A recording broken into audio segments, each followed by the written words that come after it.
Bon, aujourd'hui les gars, petit leg day. Donc, je vais vous donner les adaptations que j'ai fait concernant le programme. Donc, j'ai réduit le volume à mort. Euh, Là, on va commencer.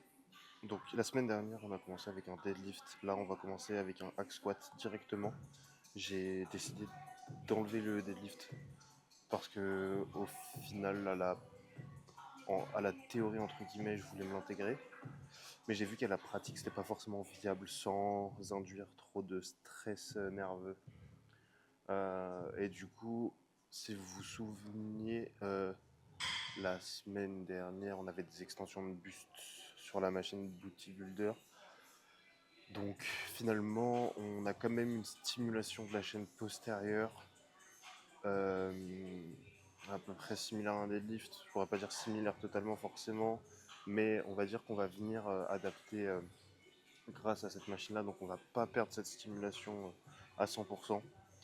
Donc voilà, donc concernant aujourd'hui, hack squat 2 séries.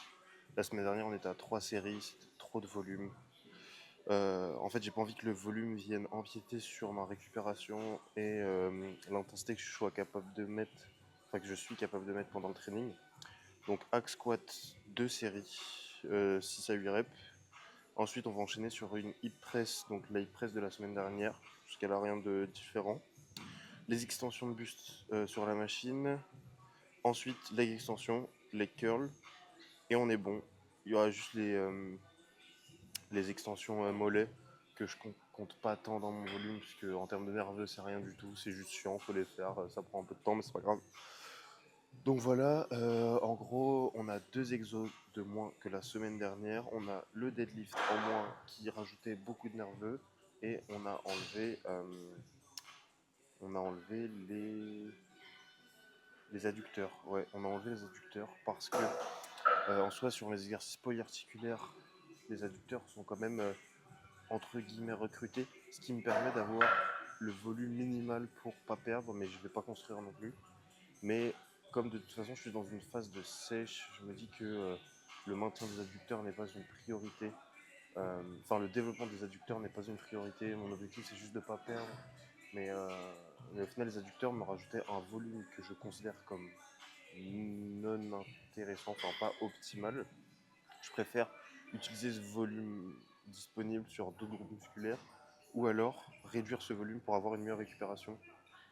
Donc voilà, sur une phase de prise de masse où on va commencer à construire, là par contre je réintégrerai les adducteurs évidemment. Donc voilà pour ce qui est d'aujourd'hui, là on est en train de s'échauffer et ensuite on part sur un hack squat avec une grosse intensité. On va faire une petite gamme montante comme à notre habitude et puis ça sera parti.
Bon les gars, hack squat de fait, en vrai, j'ai un peu le seum parce que je me suis setup comme d'habitude, sauf que je me suis trompé d'élastique.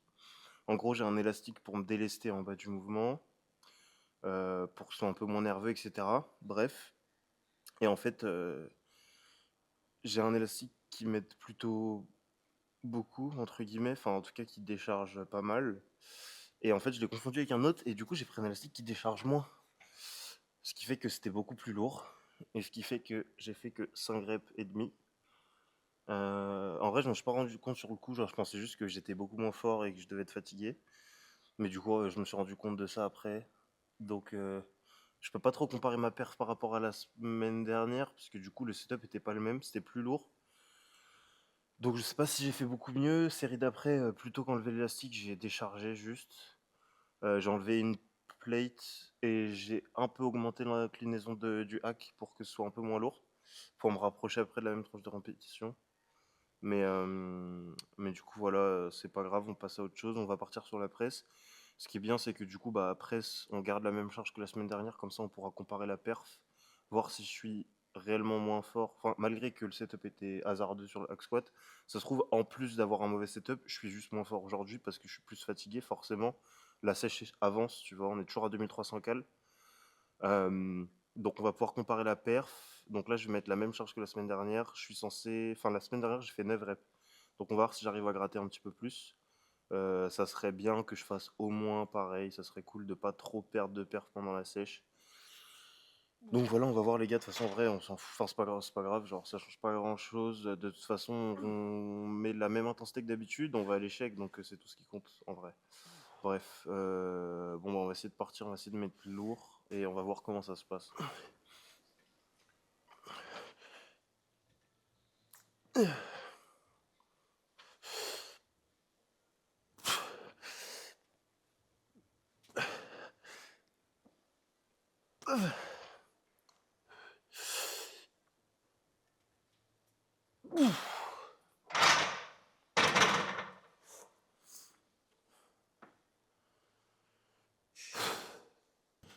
Bon les gars, du coup, en vrai, on est content parce que sur la presse, j'ai aussi réussi à mettre 200 kilos comme la semaine dernière et j'ai fait une rep de plus sur mes deux séries que la semaine dernière. Donc finalement, ça veut dire que la perf augmente, donc pas de perte de force.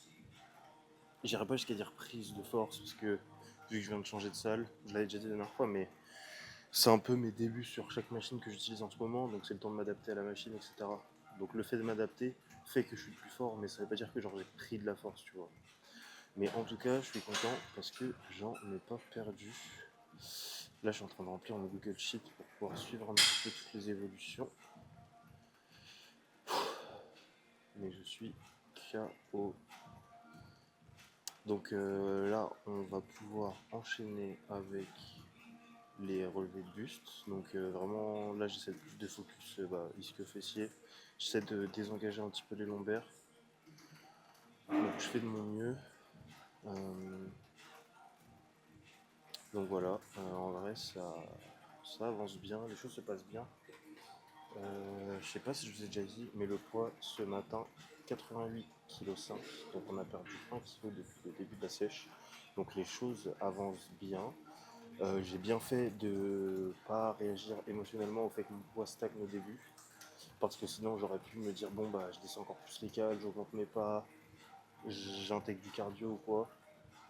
Sauf qu'au final ça m'aurait juste fait faire un déficit trop rapide. Donc ça va, on va dire que ma lecture de ma rétention d'eau, de mes stocks de glycogène, etc. était bonne. Donc c'est plutôt rassurant pour l'évolution de tout ça. Donc voilà, 1 kg en une semaine, on va essayer de continuer sur cette lancée-là. Et comme ça, le poids sera atteint, enfin l'objectif sera atteint.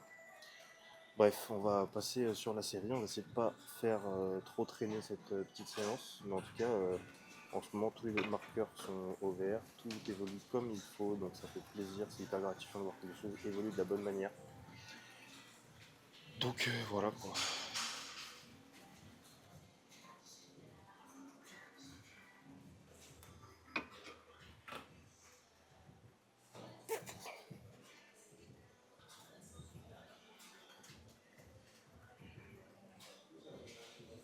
pense que vous voyez sur la vidéo, mais j'ai pas l'amplitude la plus énorme possible. Mais avoir une amplitude complète, c'est bien. Sauf que je vois que, pour l'instant en tout cas, quand plus grande est mon extension de hanche, plus ensuite je vais essayer de... Enfin, involontairement, je vais axer plus le recrutement des lombaires, plus que des ischio-fessiers. Sachant que là, mon objectif, c'est vraiment de focus ischio-fessier, tu vois. Donc, des fois, vaut mieux réduire légèrement l'amplitude si ça te permet d'avoir un meilleur recrutement du groupe musculaire visé à la base. En fait, c'est la priorité, tu vois.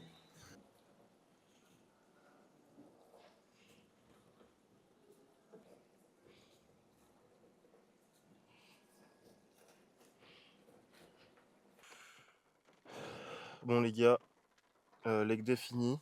Aujourd'hui, on a vraiment un temps de merde. Mais en vrai, ça me met dans un petit mood. Bref. Début de leg day, j'avais un peu de mal à me mettre dedans. Au final, j'ai réussi, je suis content. On a réussi à mettre quand même un peu d'intensité, ça fait plaisir. Pour le leg curl, j'ai toujours pas trouvé le leg curl sur lequel je me sens vraiment bien. Le leg extension, genre il y a un leg extension et leg curl Watson, genre tu peux le switcher, qui est pas mal, mais je sais pas. En fait, je sentais des petites tensions dans mes comment dire, dans mes tendons au niveau du genou là derrière, en bas de l'ischio. Donc déjà j'ai pas osé mettre trop d'intensité et puis j'ai voulu un peu varier pour voir mon ressenti sur une autre machine. Donc c'est ce que j'ai fait aujourd'hui, mais bon c'était pas très concluant. Donc je verrai ce que je fais. Bref. Tout avance bien, je suis resté à 2300 cal. Ça va, c'est carré.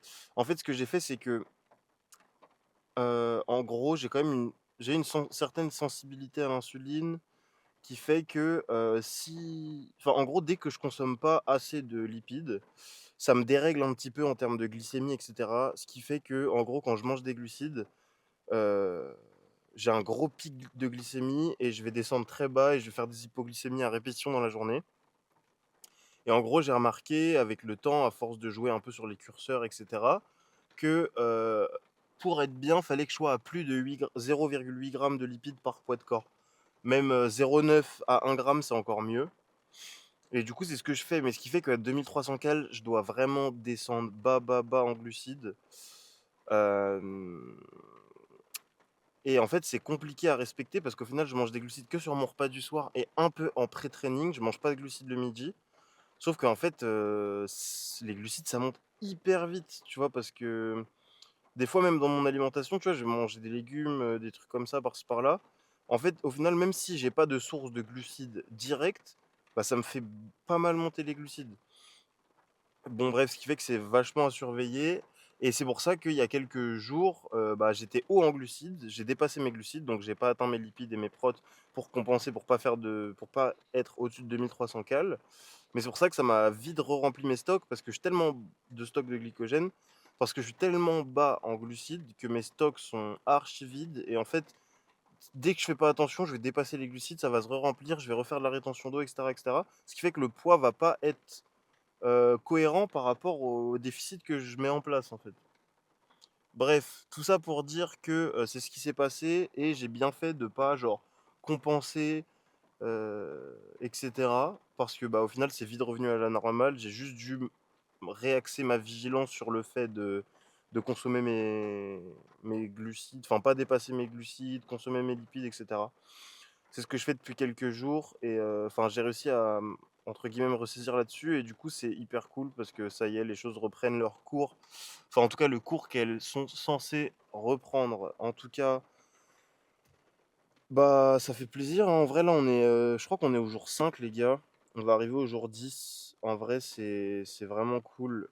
J'arrive à prendre l'habitude des vidéos et en vrai c'est hyper intéressant.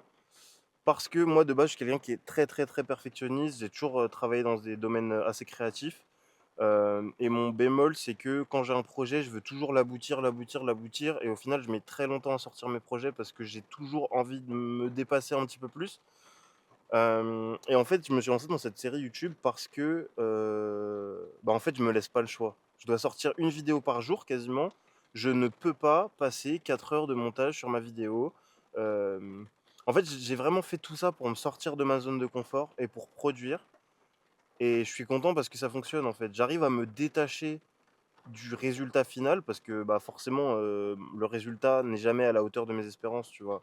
Je suis jamais satisfait du résultat de ce que je produis. Mais du coup, quitte à pas en être satisfait, bah, autant produire à mort et au final, je vois que je m'améliore de fou. Enfin, tu vois, même si je fais pas des montages genre poussés de zinzin, je vois que je suis plus rapide à mon dérush. Je vois que je suis plus fluide sur, où faire mes cuts et cetera et cetera. Je gagne du temps de plus en plus rapidement. Je trouve des petits réglages pour faire mon export plus rapidement sans dégrader la qualité et cetera. Et c'est gratifiant juste de se voir évoluer, tu vois? Et souvent, on a tendance à penser que pour devenir la meilleure version de nous-mêmes, on doit genre faire un projet et toujours pousser, toujours améliorer, faire, quelque chose d'encore plus grand, encore plus grandiose à chaque fois. Mais en fait, pas du tout. Genre, moi j'ai fait des études, de design et donc des études d'art et du coup, on avait des cours de «dessin» entre guillemets, si on peut dire ça comme ça. Et en fait, ce qui est intéressant, c'est que, par exemple, quand on dessine, on a tendance à se dire: «Ouais, non, mais je suis pas bon, je peux toujours faire un» enfin, en fait, tu as toujours envie d'améliorer ton dessin. Tu te dis: «Bah, je vais faire un dessin pendant 5 heures, il va être exceptionnel et je vais devenir grave meilleur». Mais en fait, nous, pendant nos cours, nos profs, ils nous faisaient faire genre ils nous posaient des objets et ils nous disaient: «Bah, vous avez genre 1 minute pour le dessiner» et après, genre, on laissait le dessin de côté, on en refaisait un avec un autre objet, bref, on enchaînait, ce qui faisait que genre en 1 heure, on faisait genre une quarantaine de dessins. Alors les 40 dessins, ils étaient pas fous, tu vois? Mais à la fin du cours, bah, rien qu'en 1 heure, on sentait qu'on s'était amélioré de ouf, tu vois? Et du coup, c'est un peu le lien avec ce dont je vous parle, concernant le montage. C'est que des fois, quand on est trop perfectionniste, bah, des fois, il faut sortir de sa zone de confort et produire de la quantité, quitte à mettre la qualité de côté. Parce que de toute façon, en sortant de ta zone de confort, tu vas apprendre des choses, tu vois? C'est pas comme si tu étais quelqu'un qui produisait des contenus genre, qui manquaient de qualité et cetera, que tu étais un peu laxiste, hem, ouais, c'est ça, que tu étais un peu laxiste. En fait, là, dans ce cas-là, je vais te dire: «Bah, essaie de t'appliquer sur, enfin, essaie de sortir de ta zone de confort». Si sortir de ta zone de confort, c'est t'appliquer sur les choses que tu fais et bah, fais-le. Si sortir de ta zone de confort, c'est produire de la quantité, fais-le. Mais en tout cas, sors de ta zone de confort et c'est là que tu, évolueras au plus vite. Et au final, on peut assimiler ça à la surcharge progressive dans la musculation, tu vois? C'est le fait de sortir de ta zone de confort, de dépasser ce que tu es capable de faire initialement, qui fait que à force de te dépasser dans tel aspect et bah, tu t'adaptes et tu en t'adaptant, tu t'améliores dans ce que tu fais, tu vois? Par exemple, bah, du coup, la surcharge progressive, je sais pas, je vais faire, 50 kilos au développé halter, je fais 12 reps à toutes les séances. Bah, le fait de mettre 52 kilos, de dépasser ma genre aller au-delà de ma zone de confort, bah, je vais avoir du mal. Au lieu de faire 12 reps, je vais en faire que 8. Mais au fur et à mesure des semaines, le corps va s'adapter et je vais récupérer mes 12 reps. Et ce qui fait que tu peux faire des paliers comme ça. Bah, en fait, dans la vie, c'est presque, pareil sur les aspects qui sont même plus intellectuels ou plus logistiques, tu vois? Bref, je suis parti dans un grand monologue, mais cette série, elle me fait entre guillemets «du bien» parce qu'elle me permet de lâcher prise et de m'améliorer et en fait, sortir de ta zone de confort, ce sera jamais la mauvaise décision. Donc passe à l'action, c'est la meilleure chose que tu puisses faire et les choses iront forcément mieux. En tout cas, merci d'être resté jusque-là. On se dit à après-demain. Demain, pas de vidéo, les frères.